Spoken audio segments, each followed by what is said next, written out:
Ours Faith Nyayi, who's joining us today, which is a blessing, by the way. She's a learning and development specialist who's going to provide us with guidance into how do you plan your career? When is the right age to plan your career? It's going to be a very, very, very, very interesting conversation, and I really hope you enjoy it. Ours Faith, thank you so much for joining us. Thank you for having me. I see you busy on LinkedIn. Congratulations on Thank you. your appointment, and I see you studying your PhD now. How do you find the balance? Thank you so much. It's not easy, that I can say, but as long as one is very passionate about what they do and you know why you are doing it, that motivates me. So I'm very motivated because I've got a bigger goal ahead. What am I planning with my doctorate? So yeah, I have to make time. Yeah. I always say to people, there's no time. So how do I find a balance? Every minute counts in my life. So I have to make time. I have to go to work. I have to be at home. I have to study. I have to make time. And yeah, I'm getting there. Is Yeah. it? I would be overwhelmed personally. Yeah. So, being just the role of being a learning and development strategist, what does it entail? What is it about? Thank you. That's an interesting one. So to me, learning and development, okay, who is learning and who's being developed? We're talking about people here. So you cannot put a learning program together without a strategy. So what learning and development talks about as far as strategy is concerned, it's all about understanding the bigger picture of the organization, number one. What is this organization aiming at? What is their vision? What is their goal? Where do they want to go? Do they have a capable workforce to help them achieve what they want to achieve? So this is where the strategy part of it comes in. Instead of just assuming that people want to do Excel training or HR or whatever, I normally conduct a very comprehensive organizational skills audit that filters down to the workforce of the organization. Then I'm able to say to the organization in the form of a strategy, having understood where you want to go, what you want to become, your workforce is sitting at this level, and you need to up them to this level in order to achieve what you want to achieve. Then learning becomes there. It begins. People development begins.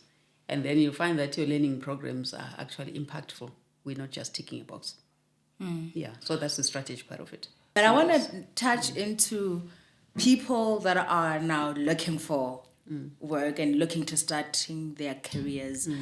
At what age do you think a person should start planning for their careers? Wow. Okay. It's a question. It's a good question. So every child, if I can talk about that, you can ask any child who's able to speak now, what do you want to become? They will tell you. From when they're at crash, you ask them, baby, what do you want to become? I want to be a teacher, I want to be this. It means there's something that is planted within them. So when does it begin? I believe that as parents, especially, we play a huge role in helping children to discover who they are. And number two, as parents, it's not for us to detect and control who we want them to become.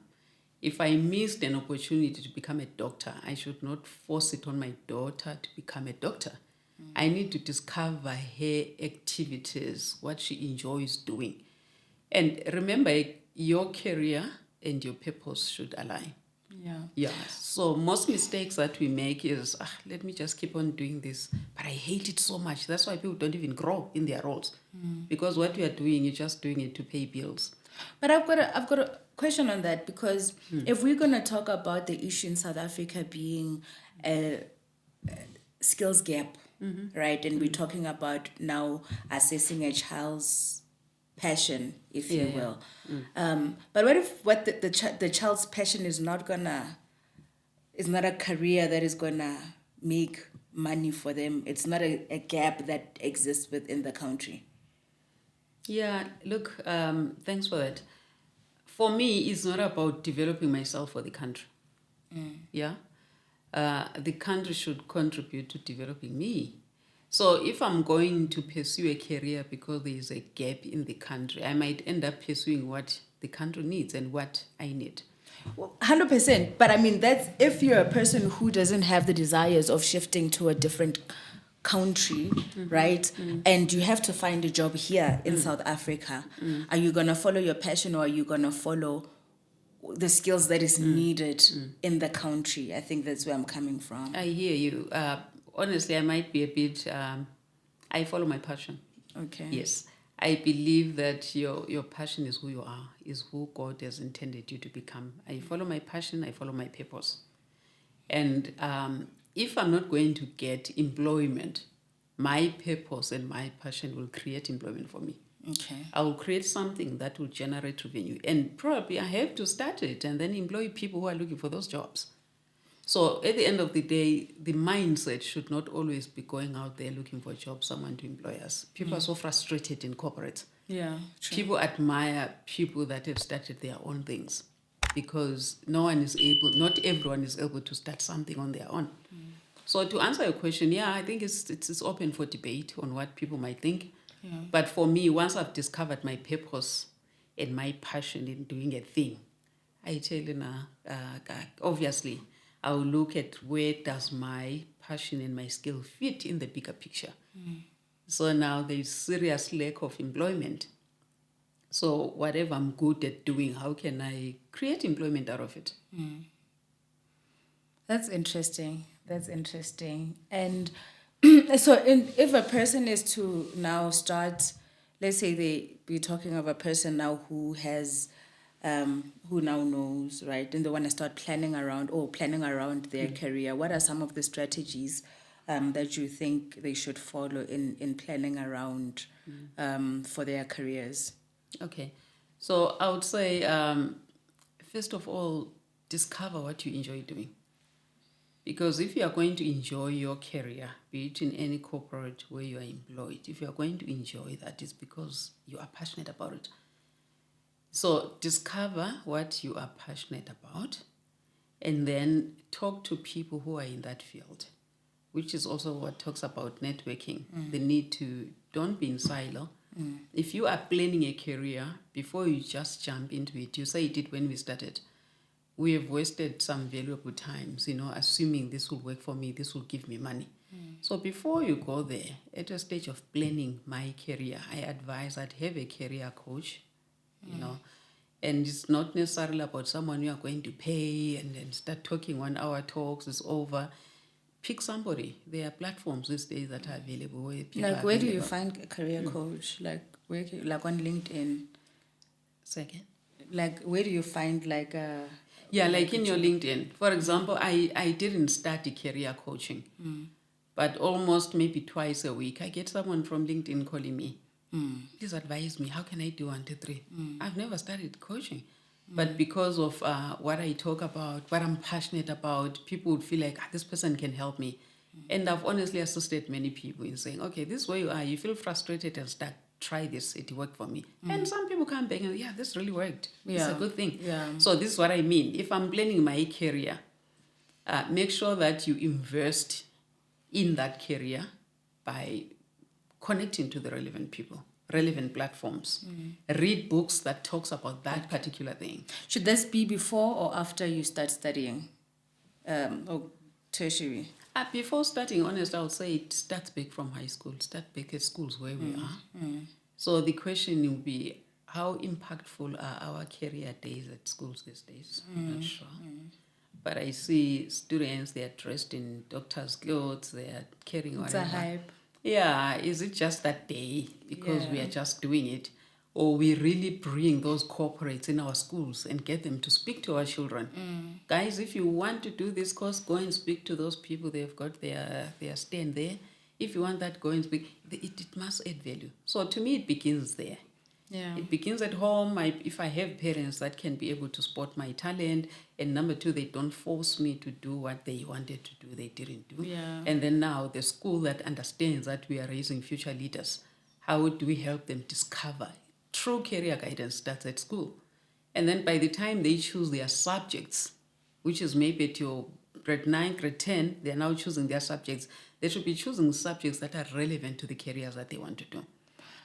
So I agree. For me, I totally agree with with everything starting at grade 10 when you're taking those subjects. But I think I still need to be convinced about the passion part because I would rather, the same way we tell businesses to say before you can get into a business, you have to conduct your market research. I kind of feel like it's the same thing when you're starting your career. I feel like sometimes we all enjoy the same thing. We'll all enjoy tourism, but we know that the market for it is limited. So if we all go into that space because we have a passion for it, and not know, you need to be able to see if I'm gonna I don't know, have a travel agency or whatever, you need to be able to look at the market and actually be able to see whether you are going to find anything in that market, because then why waste time, study something that is going to not benefit you at the end of the day, then you end up sitting for a very long time without finding a job, while there are other job opportunities that people are actually benefiting from. And I know there's a psychology of it that speaks to that, but I strongly believe, I think we should ease up on the passion a little bit, because I think for me, South Africa does not allow for us to have passion and follow our passion. I just think the room for it is not that great. I like that. I like your thinking. And I still believe that as long as my passion is my signature, believe you in me, I'm so passionate about people development. Very, very passionate that I've even created my own company that is an NPO that is doing very well around people development. Because now, when I look at a child from day one when that child is born, I see early childhood development. And when I look at the youth, I'm like, these are our future leaders.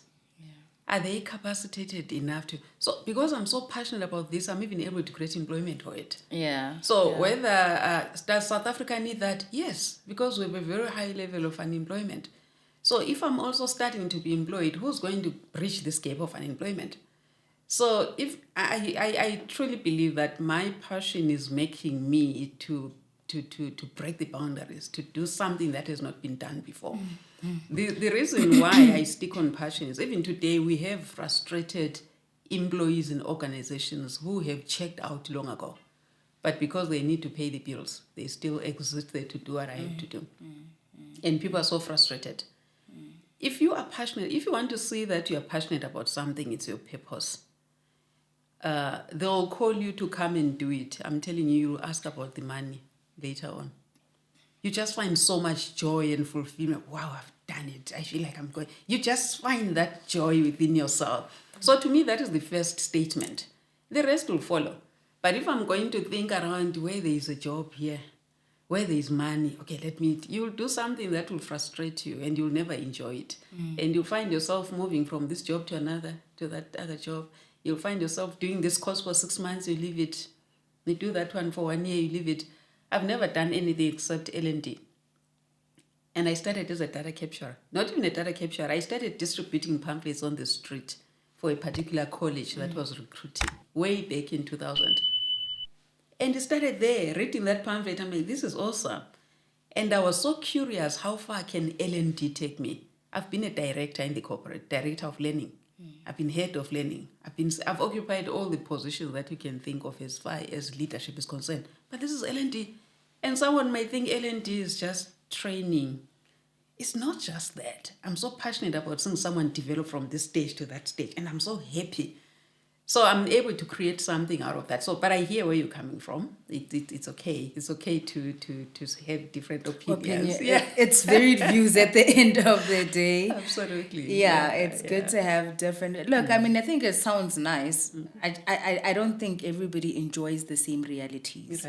Right. And I think it's okay.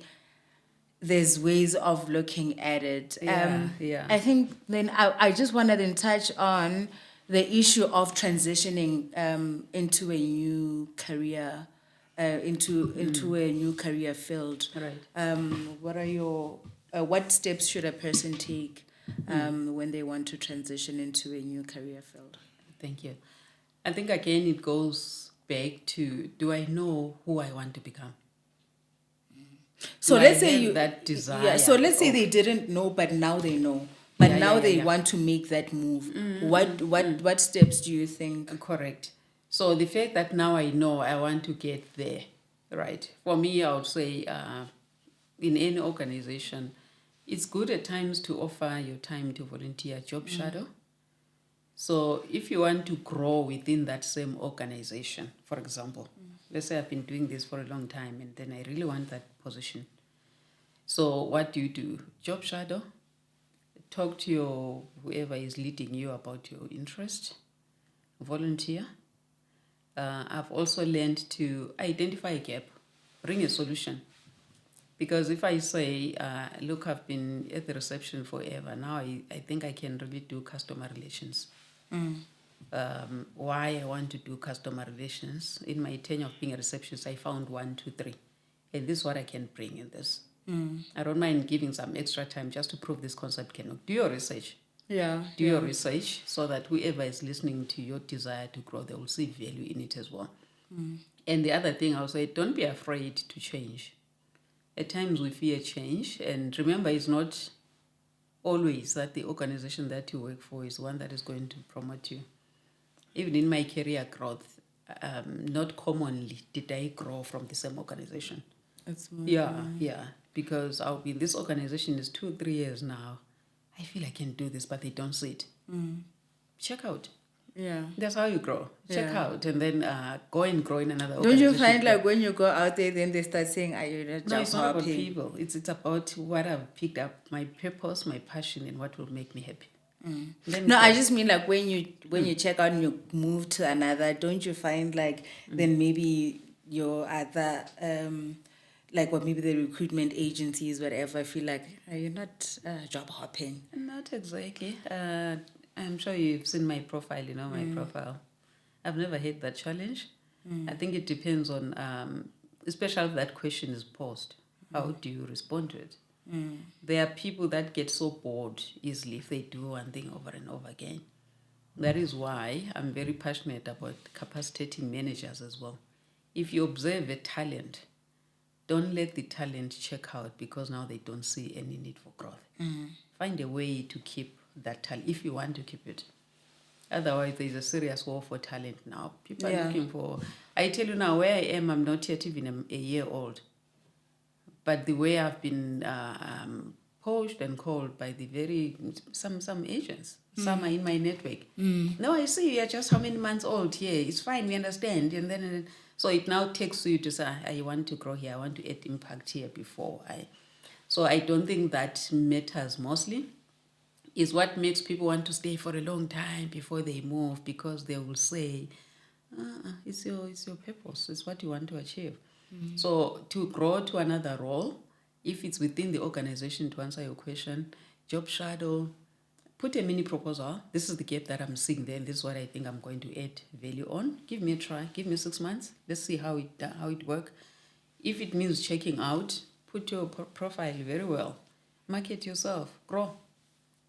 So that's what I would say. And above all, Sis Alice, I think we need to understand the power of learning as well. So if I want to grow to another role, make sure that you don't stop learning. Move to the next role to add value, not because I'm just bored doing what I've been doing. When you say learning, you mean within the job space or academically? Academically, remember now, if you want to move within an organization, it means you have learned enough where you are and you want something new, right? So it could be academically, and academically is not always going to school, because not everyone has that, chance, money, and all the stuff. Let's read the books, guys. I think most people have actually checked out from reading books. If you were to ask people, when did you last read a book in your area of expertise? People don't read. It's good to be all over in social media, but let's also invest time in developing ourselves. It's very, very important to be knowledgeable on what you are doing very well. So read books. There are people who have written about this thing that you want to do. There are people out there who know this thing. Call them, talk to them, text them, read their journals, read their articles. So it's not always about a certificate. There's a lot of certificates out there that are useless. But I believe, yes, certificate is good, but it's also about how do you add value in this area of study. So as Faith, there's people that have struggled to get jobs. Like they've graduated and they just never found a job, right? What advice would you give that person in terms of what to do? Like, yeah, that's a reality, Sis Alice. And I like that you bring that angle again, because at times when we have jobs, we tend to forget that there are people that have been searching for jobs forever. Hence, I'm always grateful, first of all, to the very first company that believed in me without an experience. I still remember that company so well. Because the first one is not like you even qualified for it. It's like it's a chance that you were given. Yeah. Hence, to me, I really, really appreciate that organization. They just believed in me. Even in that interview, take 5 minutes before you answer. I don't even know what you are saying. You can't remember what you're saying. But they give you that chance, So, we also got those chances to be where we are today. We started somewhere. So I do understand that there is a lot of educated people out there who have invested and spent money, but it's a struggle to get a job. So what I'll say to them, first of all, Sis Alice, if I can put it this way, every opportunity that I've got myself in my career is from LinkedIn. Yeah, it's from LinkedIn. I make sure that my profile talks, it markets me. So continue to the person who's busy looking for a job. Check out for people who share the same qualification that you have. Those are people that you should grow in the network with. So connect with them, inbox them. I've done that several times. You see someone hiring, you talk to them. I see you're hiring. I really need this opportunity. Let me try that.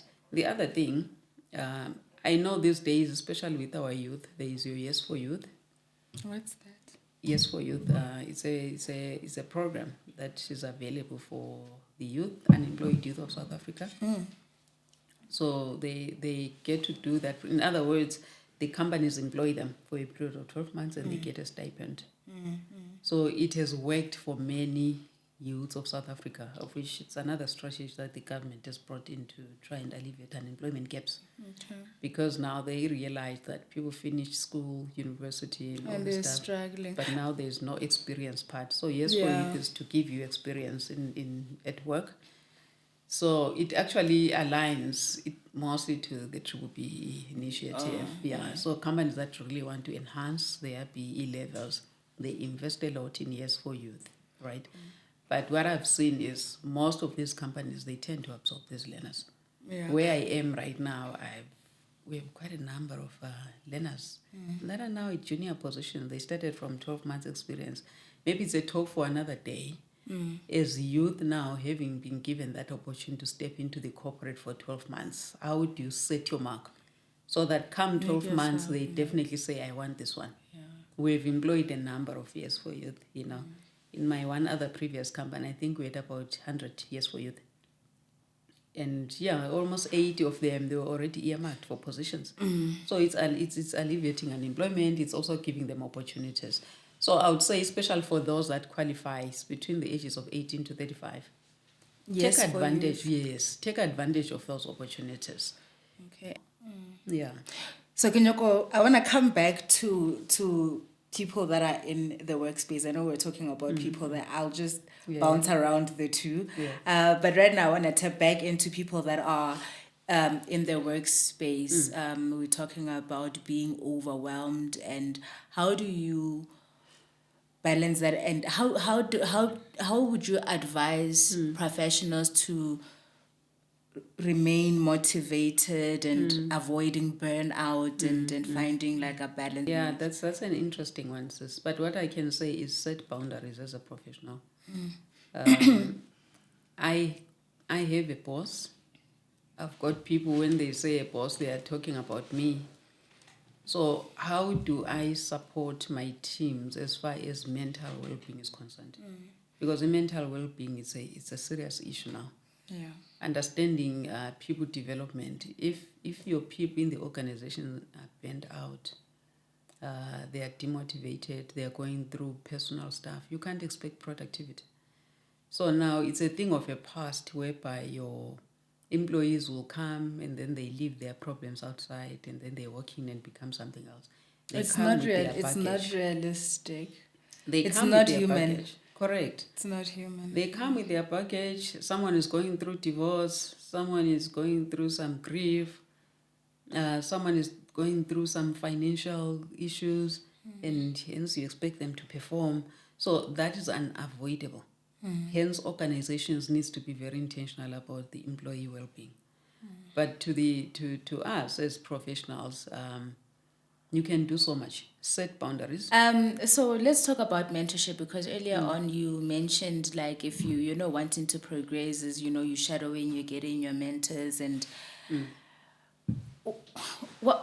what should one look for in a mentor? Like, what are the gains? Because it's one thing, sometimes you get you approach somebody because they obviously are at a point where you want to be, or in a position or career wise where you would like to be, and you'd like them to sort of guide you in that journey. But then you start having sessions with them. Now you're not talking career talks, you're more talking about where they have been, where they went to school. It's like you're a groupie now. It's not a mentee mentor. So what is it? What should one look out for when they're looking for a mentor? I like that. You just mentioned a very important point, which I'll address as well.